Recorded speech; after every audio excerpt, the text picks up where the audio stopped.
ہے وہ بھی سمجھتے ہیں کہ سمندر سے پانی اٹھتا ہے۔ نبی پاک نے برتن سے پانی لیا، نہر سے وضو بنایا۔ مہاراشٹر کو لے لیجئے، وہاں پر 5000 گاؤں ایسے ہیں، اگر جنگ ہوگی تو سب سے بڑی جنگ پانی کے لیے ہوگی۔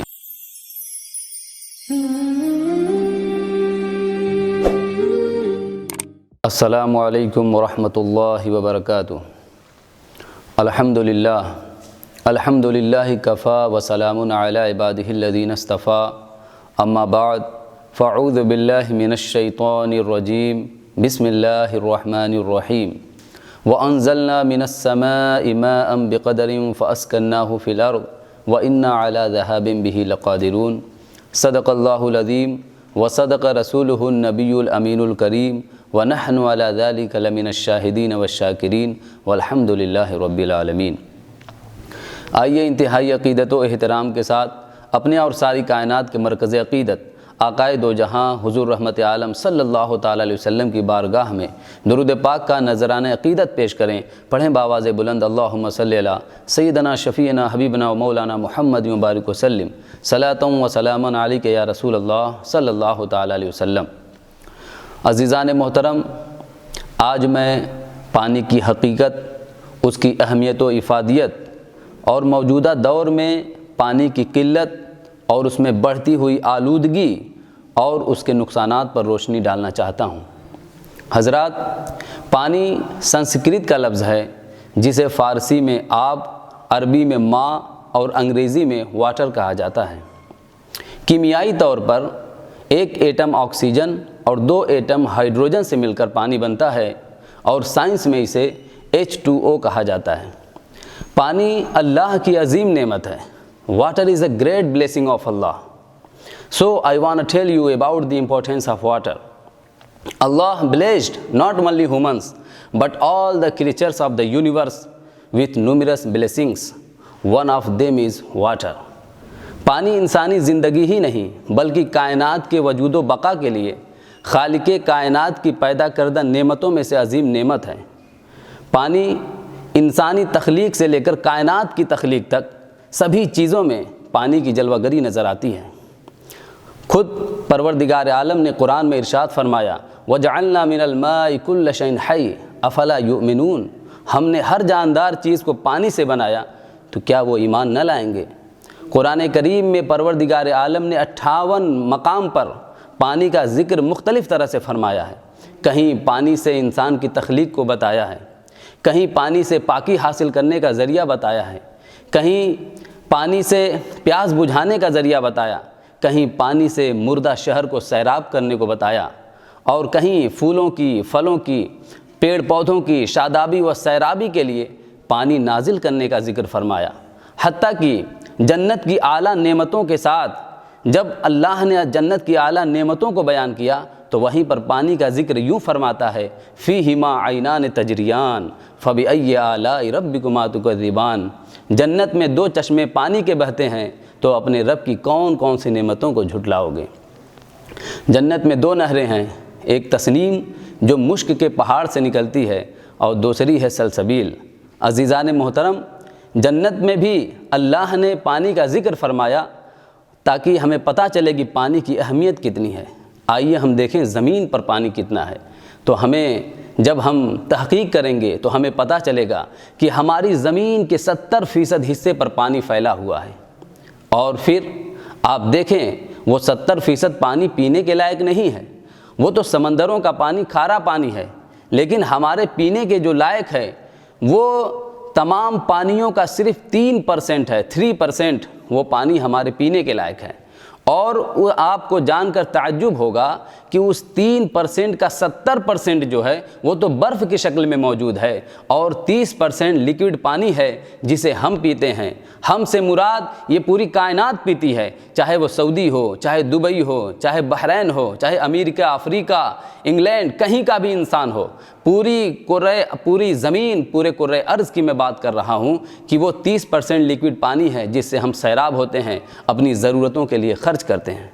لیکن میرے عزیزوں، آپ دیکھیں مجموعی اعتبار سے جو دنیا میں پانی ہے اس کا 1% سے بھی کم ہے جو میٹھا پانی ہے جو ہم استعمال کرتے ہیں۔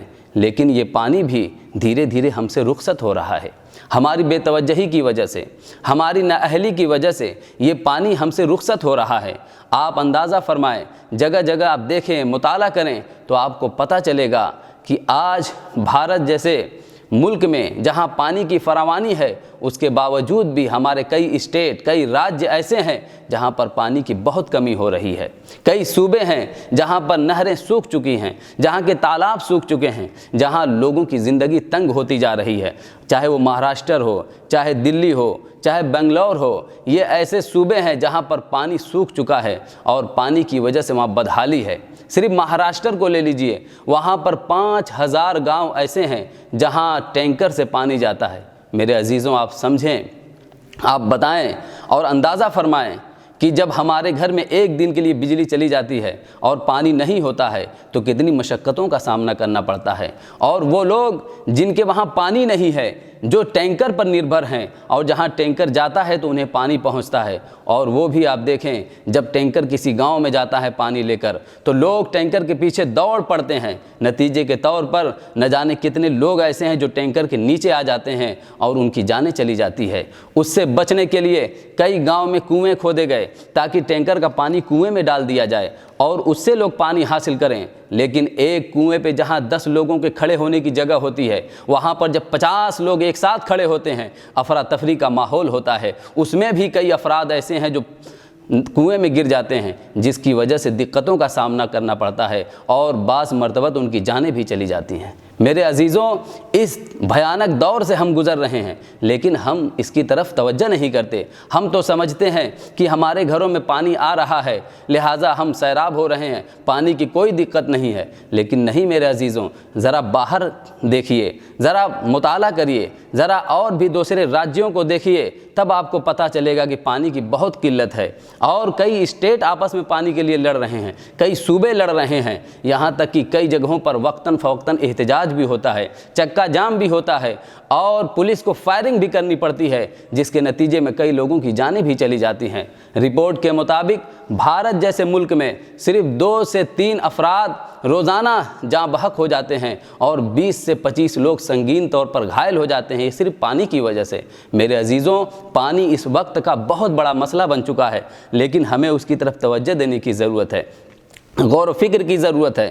آخر ہم یہاں تک پہنچے کیسے؟ آخر کیا وجہ ہے کہ آج ہمیں اتنی دقتوں کا سامنا کرنا پڑ رہا ہے؟ آج مقررین اس پر تقریر نہیں کرتے، لیکن اگر ہم نے غفلت برتی تو یاد رکھیے آنے والے وقت میں ڈیزل اور پیٹرول سے مہنگا پانی ہو جائے گا۔ اور مفکرین نے تو برملا اظہار کیا ہے کہ آنے والے وقت میں اگر جنگ ہوگی تو سب سے بڑی جنگ پانی کے لیے ہوگی، اس لیے کہ پانی کی بہت بڑی دقت ہونے جا رہی ہے۔ میرے عزیزوں، ایسے عالم میں بھی ہمیں اسلام کی طرف لوٹنا ہوگا، قرآن کی طرف لوٹنا ہوگا۔ اللہ کی پاکیزہ کتاب کی طرف ہم دیکھتے ہیں تو وہ ہمیں فرماتا ہے، اللہ نے ارشاد فرمایا وَأَنزَلْنَا مِنَ السَّمَاءِ مَاءً بِقَدَرٍ فَأَسْكَنَّاهُ فِي الْأَرْضِ وَإِنَّا عَلَى ذَهَابٍ بِهِ لَقَادِرُونَ۔ پروردگار عالم نے ارشاد فرمایا، ہم نے آسمان سے پانی اتارا اندازے کے مطابق، پھر اسے زمین میں ٹھہرایا، اور اس کے بعد بے شک ہم اسے لے جانے پر پوری طرح سے قادر ہیں۔ اس آیت کریمہ میں پروردگار عالم نے واضح طور پر فرما دیا،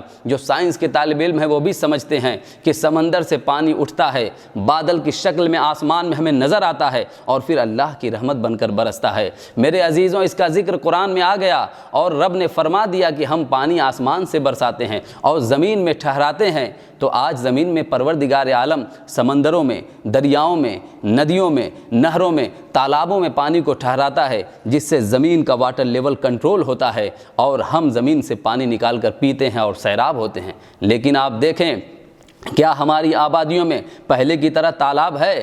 ہم دیکھتے ہیں دلی جہاں پانی کی کمی ہے، وسنت بہار جہاں لوگوں کے کروڑوں کے مکانات ہیں لیکن لوگ اپنے مکانات چھوڑنے پر مجبور ہیں، اس لیے کہ وہاں پانی نہیں ہے۔ آخر کیوں نہیں ہے؟ اس لیے کہ جب ہم مغلیہ سلطنت کو دیکھتے ہیں تو وہی دلی ہے جہاں پر 800 تالاب تھے، لیکن آج گنتی کے 8 تالاب بھی نہیں ہیں۔ لوگوں نے سوچا کہ پانی کی کوئی ضرورت نہیں ہے، تالاب کی ضرورت نہیں ہے، پانی کی ضرورت نہیں ہے، زمین کی ضرورت ہے، لہٰذا لوگوں نے تالاب کو پاٹ دیا، مکانات بنا لیے۔ آج بارش اتنی ہی ہوتی ہے لیکن پانی ٹھہرتا نہیں ہے، بارش ہونے کی وجہ سے سیلاب تو آ جاتا ہے لیکن پانی پینے کا میسر نہیں ہے۔ وہ انیس معین نے کہا تھا کہ وہ جو پیاسا لگتا تھا سیلاب زدہ تھا، پانی پانی کہتے کہتے ڈوب گیا ہے۔ یعنی جن علاقوں میں سیلاب آ جاتا ہے ان علاقوں میں بھی پانی کی کمی واقع ہو رہی ہے، اس لیے کہ وہاں کے کنویں سوکھ چکے ہیں، کنوؤں کو لوگوں نے پاٹ دیا ہے، تالابوں کو لوگوں نے پاٹ دیا ہے، جو پانی ٹھہرنے کی جگہ تھی انہیں لوگوں نے ختم کر دیا ہے، واٹر لیول ختم ہو گیا،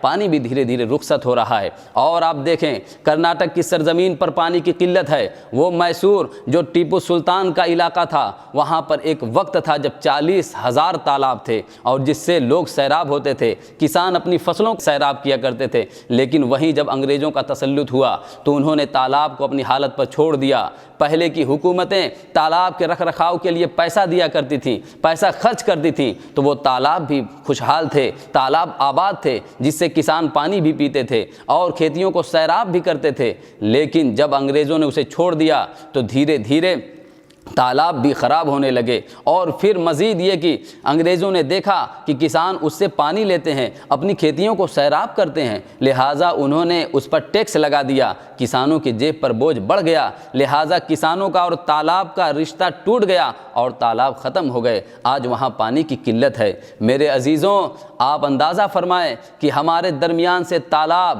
کنویں اور نہریں یہ سب سوکھ رہی ہیں، اس کی وجہ سے ہمارے پانی کی کمی واقع ہو رہی ہے۔ تو آئیے قرآن کی طرف، اس کا حل بھی ہے۔ قرآن نے فرمایا کلو وشربو ولا تسرفو، کھاؤ پیو اور اسراف نہ کرو، یعنی فضول نہ بہاؤ۔ تو فضول اسراف کا لفظ پانی کے ساتھ قرآن میں آیا۔ پتہ چلا کہ پانی کے بچانے کا علم ہمیں قرآن نے آج سے 1400 سال پہلے دیا ہے، اسلام نے آج سے 1400 سال پہلے دیا ہے۔ اور پھر نبی پاک صلی اللہ تعالی علیہ وسلم کی زندگی کو دیکھیں، آپ دیکھیں ندی کے کنارے وضو فرما رہے ہیں، نبی پاک نے برتن سے پانی لیا، نہر سے وضو بنایا، اور جو پانی بچ گیا پھر واپس ندی میں ڈال دیا۔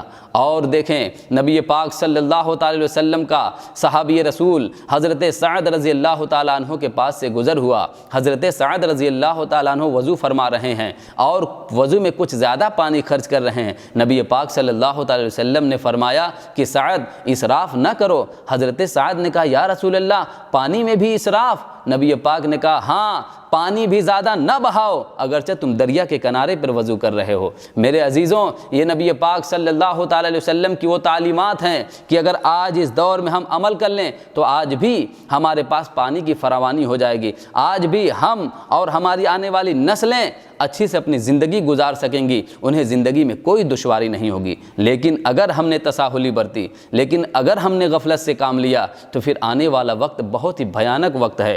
لہٰذا ہمیں اگر پانی کو بچانا ہوگا تو جو پرانے پیڑ پودے ہیں ان کی حفاظت کرنی ہوگی، نئے پیڑ پودے لگانے ہوں گے، اور جو ہماری آبادیوں میں تالاب پٹ چکے ہیں پھر سے انہیں کھودنا ہوگا، پھر سے آباد کرنا ہوگا، تب جا کر ہماری زندگی خوشحال ہو پائے گی اور واٹر لیول زمین کا پھر سے مناسب اور سطح زمین پر آ جائے گا۔